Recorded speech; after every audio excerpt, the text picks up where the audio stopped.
News channels के हवाले से कुछ ऐसी खबर आ रही है कि भारत सरकार 500 के जो नोट हैं, उनको भविष्य में बंद करने जा रही है।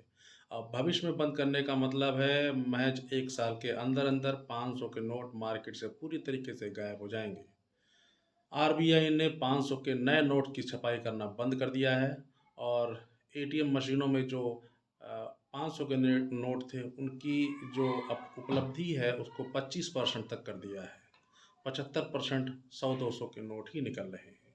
यहाँ तक कि सीडीएम मशीन, जिसमें आप पैसा जमा करते थे, उस मशीन ने जो कि पहले सिर्फ़ 500 के नोट को एक्सेप्ट करती थी, अब 100 के नोटों को भी उसने एक्सेप्ट करना शुरू कर दिया है। तो ऐसी सूचना आ रही है कि 500 के नोट अगले साल मार्च-अप्रैल तक मार्केट से गायब हो जाएँगे और इस बार सरकार कोई सख्त कदम उठाने वाली नहीं है, बल्कि आराम-आराम से हमको आपको पता भी नहीं लगेगा कि मार्केट से 500 के नोट कब गायब हो गए। सरकार का कहना है कि मार्केट से जो 500 के जाली नोट सरकार को बरामद हो रहे हैं, वो काफ़ी चिंताजनक हैं और जो 500 के नोट बरामद हुए सरकार को, उनकी जो कीमत बताई जा रही है 500 के नोटों की, वो लगभग 6 करोड़ के आसपास है। ये वैल्यू वो नोटों की है जो सरकार को मिले हैं। मार्केट में ऐसे कितने 500 के नोट घूम रहे हैं, वो किसी को नहीं पता है। तो जाली नोटों का जो कारोबार है, वो 500 के नोट के रूप में काफ़ी धड़ल्ले से चल रहा है और जाली नोटों के कारोबार से सबसे ज़्यादा जो फ़ायदा होता है, वो पाकिस्तान को होता है।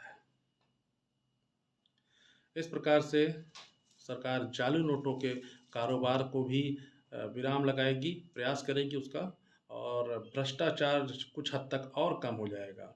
ये तो सभी जानते हैं कि जितने बड़े नोट होंगे, भ्रष्टाचार करने का अवसर उतना ही मिलता है भ्रष्टाचारियों को। पहले बड़े-बड़े जो भ्रष्टाचारी पकड़े गए हैं, जिनके घरों में कैश मिला है, 2000 के नोट मिला करते थे, केवल 2000 के। उसके बाद 500 के मिलने लगे।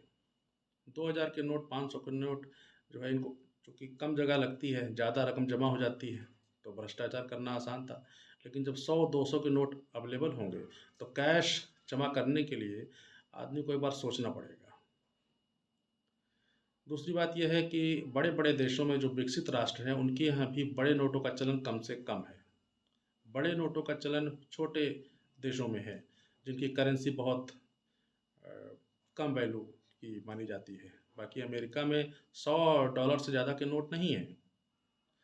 तो एक बार फिर सरकार भ्रष्टाचार पर प्रहार करेगी और ये ज़ाहिर-सी बात है कि जाली नोटों का कारोबार कुछ हद तक जब कम होगा तो नक्सलवाद और आतंकवाद पे भी एक तरह से कमी ही आएगी। अ, तो इस बार 500 के नोटों को मार्केट से विदा होने में कितना समय लगता है, देखते हैं।